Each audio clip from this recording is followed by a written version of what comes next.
Hey everybody, tomorrow the Wizardry remake slash remaster comes out, and I thought we'd go ahead and just go over a few basic sort of beginner tips for getting started here if you're not familiar with the game at all. So, first thing you want to consider is that the characters in your front line are the only ones who are going to be able to actually attack the enemies with physical attacks. And this is just my sort of example party here that I've leveled up a fair bit. But yeah, so to that end, when you're making your characters, the race does sort of matter as far as your starting stats go, and some of your resists, I believe. Although the game doesn't do a very good job of showing you that.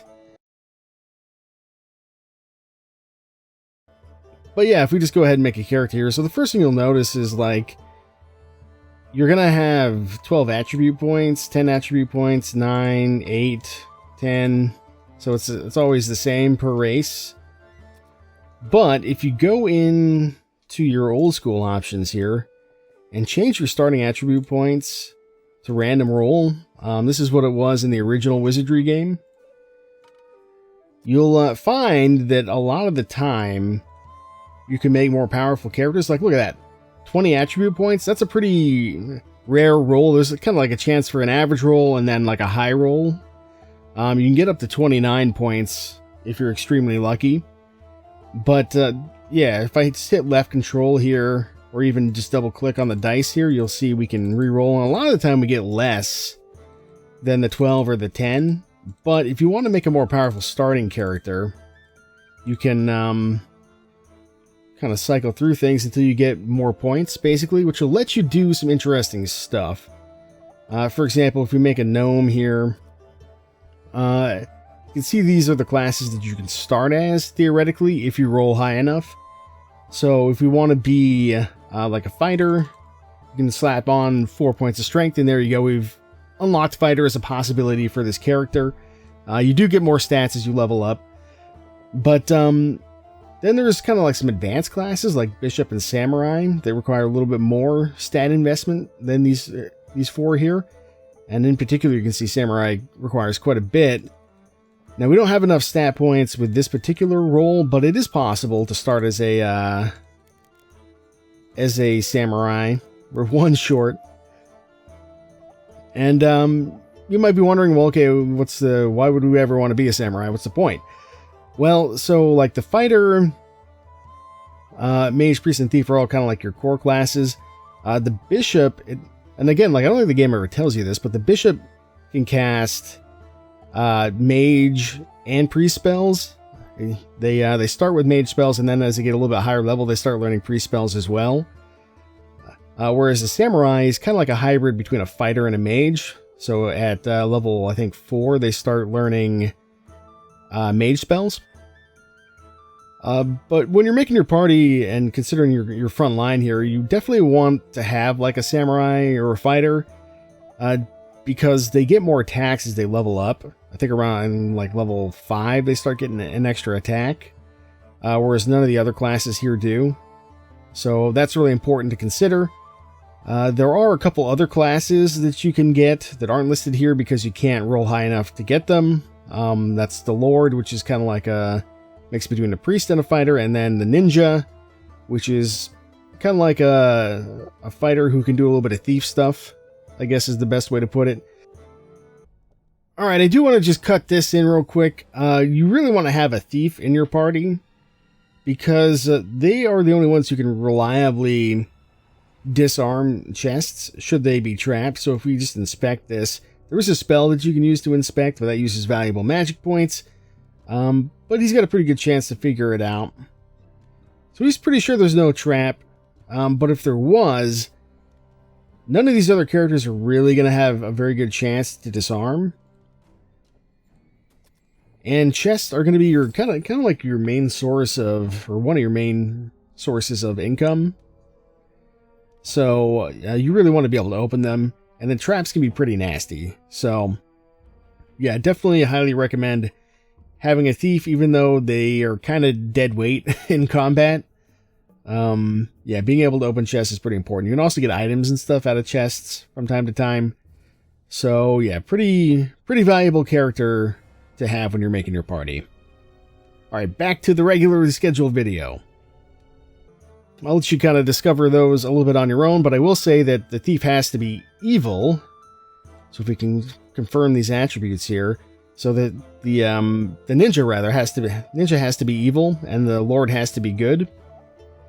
So keep that in mind. And the other thing to keep in mind is that you can't mix and match alignments unless you kind of do a little trick, which I'll show you in a sec here.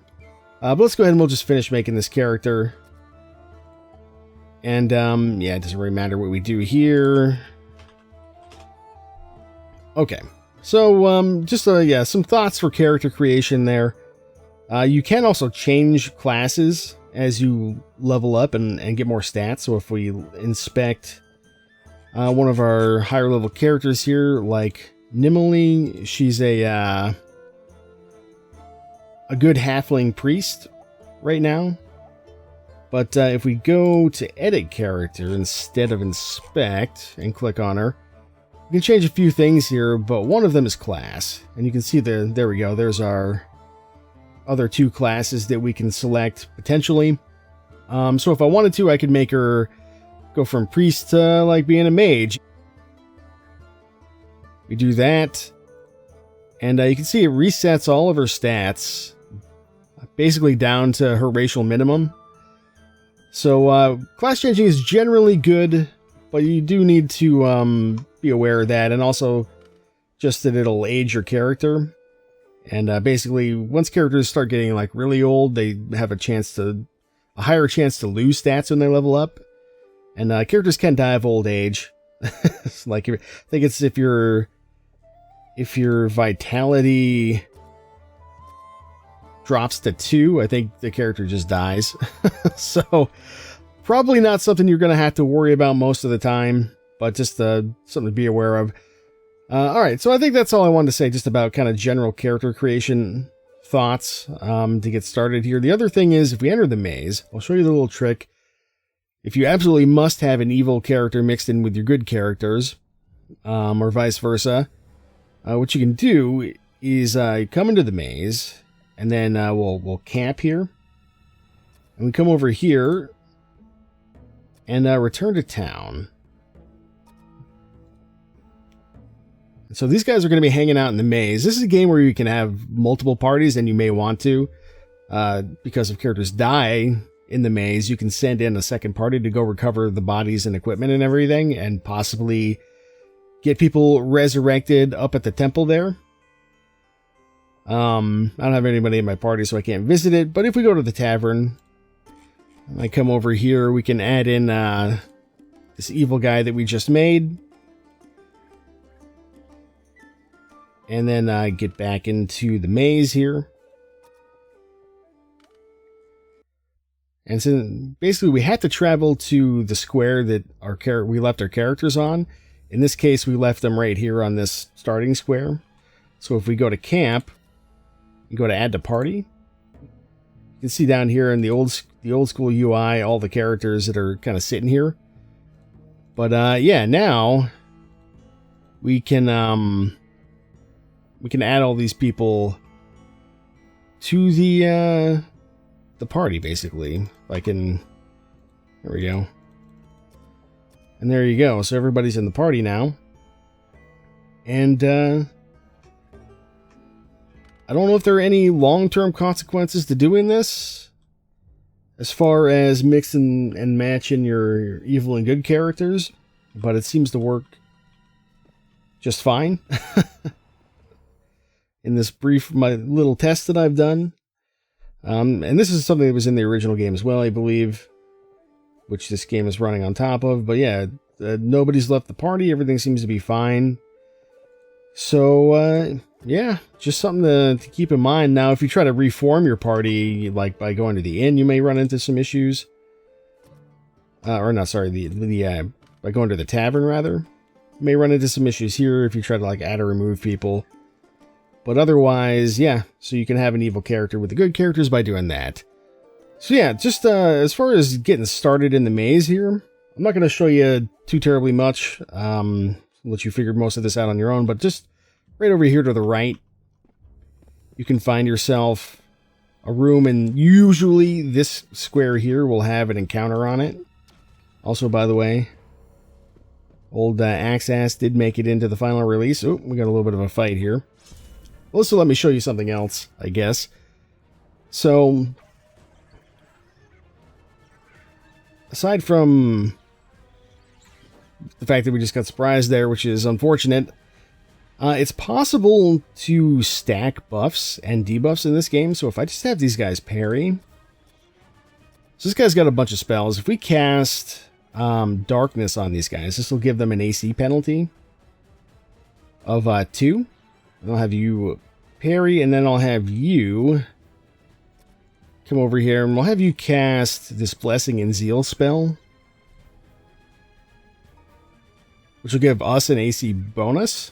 It says +2 AC penalty, so it's kind of like old school D&D where negative AC is better. But yeah, so you can see these guys have a +2 AC penalty. If we go to parry again, and then we cast another darkness, and then we'll have you parry, and then we can cast another Blessing and Zeal. You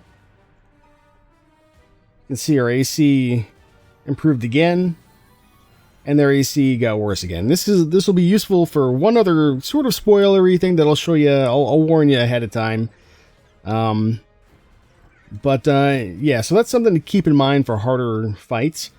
The other thing is just that if we dispel these undead, so priests and bishops have the ability to dispel undead. Bishops are a little bit worse at it, and lords can also do it, but they're even worse at it. She's I can't remember, I class changed her to a mage, I think, so she can't do it anymore, but she could have. But if we just do this real quick. Here's one.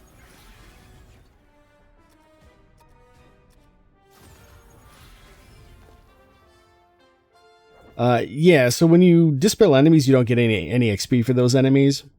So it's a good way to save yourself some trouble, but not good for grinding. Okay, so that's everything that I want to show you there. Now is the part where, if you don't want to be spoiled on any more of the dungeon layout, this is where we part ways. So thanks for watching. I'll see you next time, and enjoy the game and all that good stuff. But if you want to find another spot that I guess was popular back in the day for grinding some XP, I will show that to you now. So if we start at the beginning of the dungeon here, we go straight ahead. We'll have to turn right. Down these corridors, we'll find a couple other spots we can add to our sort of early game grind route. Kind of like that first room that I showed you. But if we go through this door at the end of the hall, go up one and then go this way.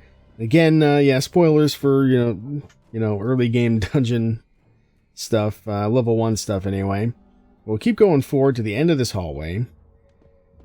And then if we click on this, there's a secret door here. Then we can go to the end of here, turn right, and would you look at that? It would appear that we've been teleported. If we go, I believe, to this one here, yes. We'll find ourselves a little crystal that we can click on. And doing that, we'll find Murphy's Ghost. This is a popular critter to level up on. He's not super dangerous in the sense that he doesn't do much damage. And yes, it is possible to get 2 of them in one fight. That's not a guarantee, but it can happen. But he's super duper hard to hit, and he regens 1 HP per round. So what you want to do when you're fighting him is buff yourself. And then, if you're like level 4 or something like that, you're not going to have any of these spells down here, but you'll probably have darkness at least. So my recommendation is to debuff him with some of that, because it seems to land, whereas other spells don't a lot of the time. And you also can't dispel him, I don't think, if you have a priest. But we'll do that, and then we'll buff ourselves.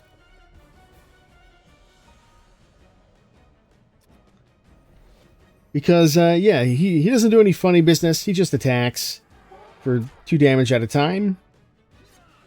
But he's got a huge AC, and he's pretty tanky, especially with his regen. So, again, my recommendation is to debuff him a bit, and then just go to town. So I'll see you once I've defeated him, and then I'll talk to you about how to get out of here. Once you've finished your grind. Alrighty, so I just defeated 2 Murphy's Ghosts, and you can see, yeah, you get an absolute boatload of XP for a relatively easy fight. Probably don't want to come here too low level, but it's yeah, it's not too bad. Alright, so to get out of here, just turn around, go this way. Don't go that way. Go this way. Through here. And don't worry about your mini-map. Just keep following this path till you get to the darkness. And then follow the darkness till you hit the wall. 1 step, then you just keep going left. Until you hit the wall again, basically. You're going to see that, so you just go back right to the 1. 1 step, rather. And just go south. So you hit the wall. Go left. And there you go, you're out of the darkness. And then to get out of here, I believe you just go straight and then down this hallway. And you're back home, safe and sound, no sweat. So anyway, there you go. There's a few tips for you to get started with Wizardry here. It's a bit of a complex game, but you'll get the gist of it, I'm sure. So, yeah, have fun, and I will see you next time.